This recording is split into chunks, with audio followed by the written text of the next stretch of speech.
और जब तक मन नहीं समर्पित होगा तब तक कोई लाभ नहीं है।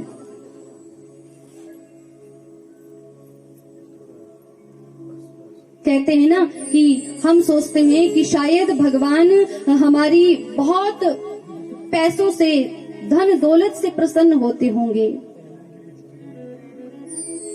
भगवान किसे मिलते हैं?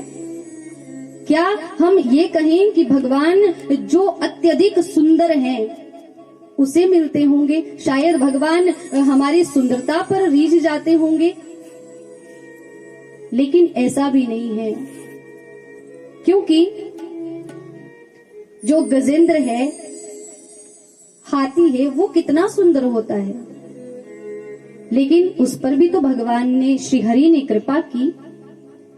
यदि हम सोचें कि शायद भगवान श्रेष्ठ कुल में जन्म लेने से रीझ जाते होंगे, तो ऐसा भी नहीं कह सकते, क्योंकि महाराज विदुर तो दासी के पुत्र थे, लेकिन भगवान ने इनके यहाँ पर स्वयं पैदल चलकर, नंगे पैर से चलकर इनकी झोपड़ी में जाकर केले के छिलकों को खाया है। तो ये कहना भी कि भगवान श्रेष्ठ कुल से रीझते होंगे। भगवान ने तो भीलनी के झूठे बेरों को भी खाया था, तो ये बात भी उचित नहीं है। तो महाराज, क्या भगवान आयु देखते होंगे कि ये तो छोटा बच्चा है, इसे अभी भक्ति प्रदान नहीं करनी है, या इसे अभी मिलना नहीं है, कोई बड़ा हो, विद्वान हो, पढ़ा लिखा व्यक्ति हो, क्या भगवान उसे मिलते हैं? ये भी नहीं कहा जा सकता, क्योंकि मीराबाई कभी कॉलेज नहीं गई, कभी स्कूल नहीं गई, लेकिन भगवान ने तो उसके विष को भी अमृतमय बना दिया। उसको भगवान प्राप्त हो गए। और देखिए, मीराबाई की बात कहें तो मीराबाई तो आज भी, क्योंकि अमर हो गई, आज भी लोग उनका गान गाते हैं। पढ़ी नहीं, लिखी नहीं, मीराबाई के एक एक पद पर आज लोग पीएचडी कर रहे हैं। तो ये कहना भी गलत है कि भगवान पढ़े लिखे को ही मिलते होंगे। सबसे जरूरी है अपना मन भगवान के चरणों में समर्पित करें, वो भी कैसे? पूरी श्रद्धा और विश्वास के साथ, क्योंकि भक्ति के 3 लक्षण बताए गए हैं। पहला है संबंध, और दूसरा है विश्वास, और तीसरा है समर्पण। पहला संबंध, सबसे पहले तो यदि हम भक्त हैं तो भगवान से कोई ना कोई संबंध हमारा होना चाहिए। चाहे हम भगवान को अपना मित्र मान लें, अपना पुत्र मान लें, अपना पिता मान लें, अपना गुरु मान लें, कोई ना कोई संबंध, या भक्त और भगवान का संबंध मान लें, तो पहले संबंध जोड़ना चाहिए। और दूसरा लक्षण क्या है कि जो संबंध हमने भगवान से जोड़ा है ना, उस संबंध में हमें पूर्णतः विश्वास होना चाहिए, क्योंकि कहा भी जाता है कि विश्वासो फलदायक। विश्वास होगा तभी हम भक्त कहलाने योग्य होंगे। तो विश्वास अत्यधिक जरूरी है। और तीसरी भक्ति क्या है कि समर्पण। भगवान पर जब आपको पूर्ण विश्वास हो गया तो अपने आप को उनके लिए समर्पित कर दो। प्रभु, मैं कुछ भी नहीं हूँ, जो कुछ भी है केवल आप ही है। बोलिए उमापति महादेव की। और इस मन को अपने भगवान के चरणों में लगाइए। और अपने मन से कहिए कि अरे पापी मन, तू बहुत पापी है, तूने बहुत संसार देख लिया, तू बहुत इधर उधर भटक गया, अब तो इस संसार के चक्कर छोड़ दे, अब तो इधर उधर भटकना छोड़ दे, अब तो भगवान के चरणों में लग जा। अगर हम अपने मन को समझाएंगे ना तो वो अवश्य मानेगा। बोलिए उमापति महादेव की। और महाराज, क्योंकि कहते हैं कि भगवान का नाम सुमिरन करते हुए जो जीव अपने प्राणों को त्याग देता है वह जन्म मरण के कुचक्र से छुटकारा पा लेता है। उसे बार बार इस संसार में आना नहीं पड़ता, गर्भ में आना नहीं पड़ता। हम सोचते हैं ना कि संसार में तो बहुत दुख है ना, संसार में आए हैं तो दुख है। कैसा दुख है? कभी हम सोचते, क्योंकि दुख का कारण क्या है? हमारी इच्छाओं का पूरा न होना। हमारी कोई भी इच्छा है वो पूरी नहीं हुई तो हमें दुख हो गया। दुख का सबसे बड़ा कारण यही है, इच्छाओं का पूरा न होना। और अगर हम देखें तो संसार है, इसमें तो दुख है ही है, लेकिन गर्भ में जब जीव आता है तो वहां भी उसे बहुत सारा दुख, बहुत बड़ी बड़ी यातनाएं सहनी पड़ती है। कहते हैं गर्भवास समम दुखम भूतो न भविष्यति। जितना दुख तो गर्भ में एक जीव को होता है उतना तो संसार में भी नहीं होता है। गर्भ में जीव को उल्टा लटका दिया जाता है और माँ जो भी भक्षण करती है, खाती है, वह सब उस जीव को जाकर लगता है और बहुत सारी यातनाएं, और उसके जो श्वास है वो घुट घुट कर लेता है। मल मूत्र इत्यादि सब के बीच में वह जीव फंसा हुआ है। आज जब अत्यधिक दुख उसे जीव को हो गया तो वह भगवान से प्रार्थना कर रहा है। जीव गर्भ में जब होता है ना तो भगवान से प्रार्थना करता है। और ये कोई किसी एक व्यक्ति की बात नहीं है, हम सब जितने भी जीव यहाँ पर बैठे हुए हैं या फिर जो भी जीव संसार में हैं, वह सब जब गर्भ में होते हैं तो बड़ी यातना सहते सहते भगवान से प्रार्थना करते हैं। और भगवान से प्रार्थना करते हुए जीव क्या कहता है? किसी को याद है कि जब हम गर्भ में थे तो हमने भगवान से कोई वादा किया था? किसी को याद है? याद है? किसी को याद है ही नहीं। अरे होगा कहां से, क्योंकि जन्म लेते ही फिर माया के झंझटों में फंस गया, संबंधों में फंस गया, रिश्तेदारी में फंस गया।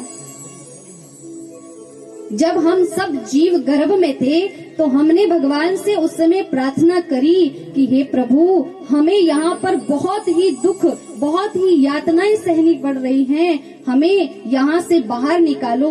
हे प्रभु, अगर आपने मुझे इस गर्भ से बाहर निकाल दिया ना तो मैं आपकी 24 घंटे पूजा करूंगा।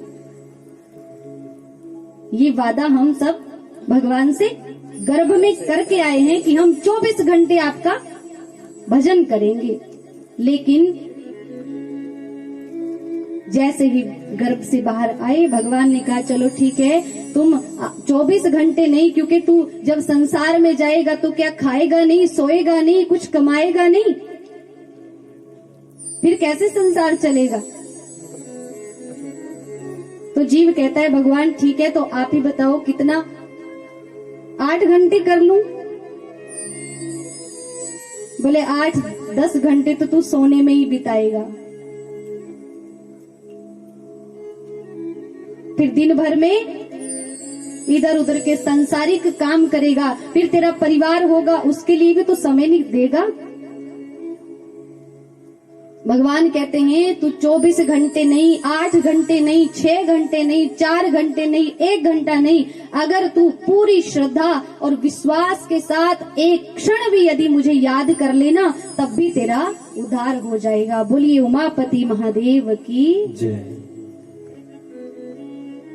तो अपने मन को भगवान के चरणों में लगाते हुए आइए सभी मिलकर भगवान की एक छोटा सा भजन गाएंगे और सभी ताली की सेवा करते हुए गाइएगा। और अपने मन से क्या कहना है? वो मुझे राधे राधे कहने दे, वो पापी मन रुक जा जरा। क्या कहना है? अरे पापी मन थोड़ा रुक जा, भगवान का नाम लेने दे, भगवान का नाम लेने दे। ओ मुझे राधे राधे, ओ मुझे राधे राधे कहने दे, ओ पापी मन रुक जा जरा, मुझे राधे राधे कहने दे, पापी मन रुक जा, ओ मुझे राधे राधे कहने दे, ओ पापी मन रुक जा जरा, राधे राधे कहने दे, पापी मन रुक जा, रुक जा जरा, मन रुक जा जरा, रुक जा जरा, मन रुक जा जरा, ओ रुक जा जरा, मन रुक जा जरा, रुक जा जरा, मन रुक जा जरा, ओ मुझे राधे राधे, हाँ मुझे राधे राधे, ओ मुझे राधे राधे कहने दे, ओ पापी मन रुक जा जरा, मुझे राधे राधे कहने दे, ओ पापी मन रुक जा जरा।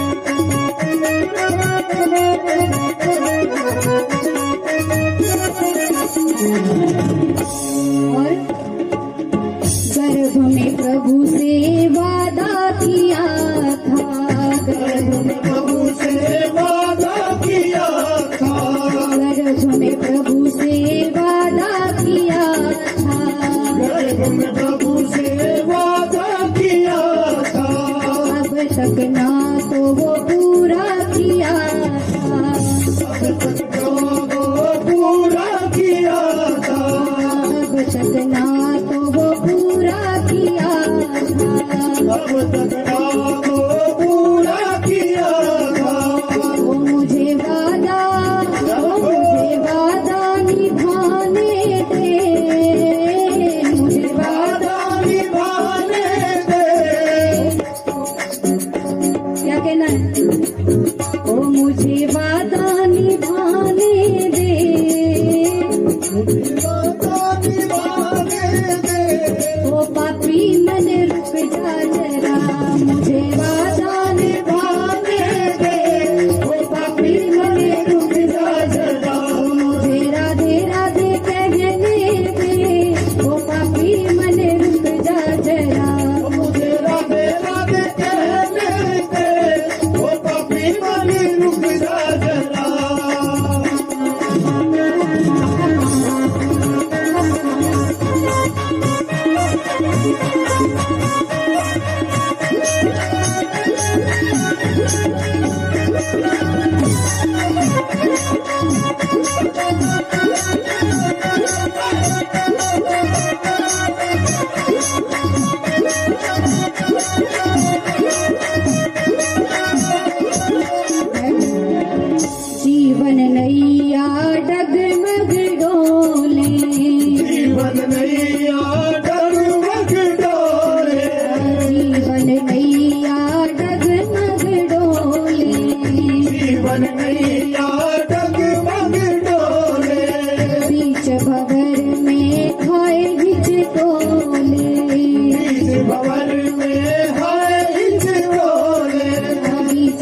है, हे मन मुझे क्या करने दे, मुझे इस भव सागर से पार जाने दे। दोनों हाथ उठा के एक बार सभी, ओ मुझे पार उतरने दे, मुझे पार उतरने दे, ओ कभी मन रुक जा जरा, मुझे पार उतरने दे, ओ कभी मन रुक जा जरा। ओ मुझे राधे राधे कहने दे, ओ कभी मन रुक जा जरा, राधे राधे कहने दे, ओ कभी मन रुक जा जरा।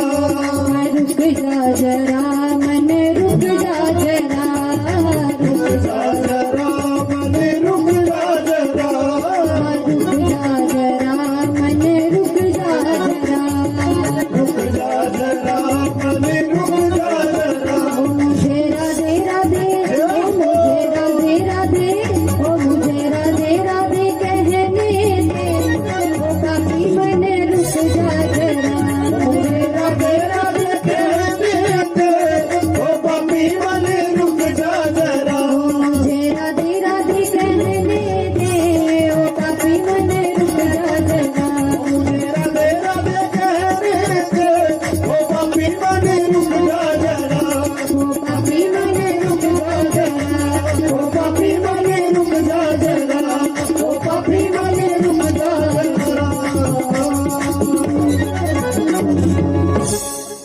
बोलिए उमापति महादेव की जय हो। हर हर महादेव। देव शंभु।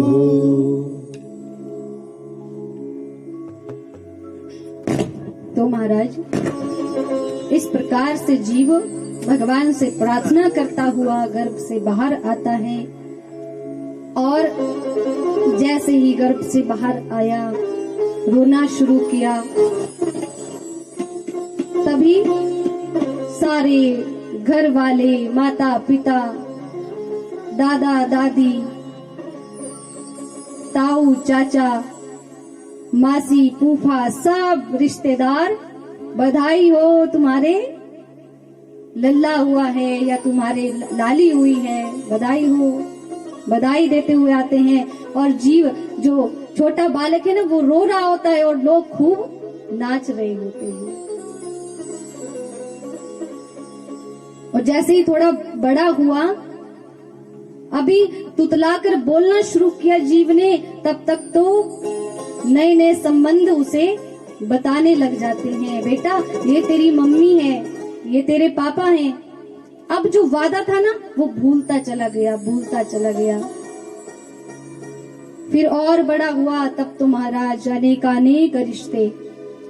तो ऐसे हम सब जीव भगवान से वादा करके आए, लेकिन उसे पूरा नहीं कर पाते हैं, संसार के कार्यों में ही लगे रहते हैं, पर भगवान का नाम नहीं ले पाते हैं। हमें प्रयास करना चाहिए कि हम ज्यादा देर नहीं, लेकिन कुछ समय तो भगवान के लिए निकाले ही निकाले, उनका नाम ले ही ले।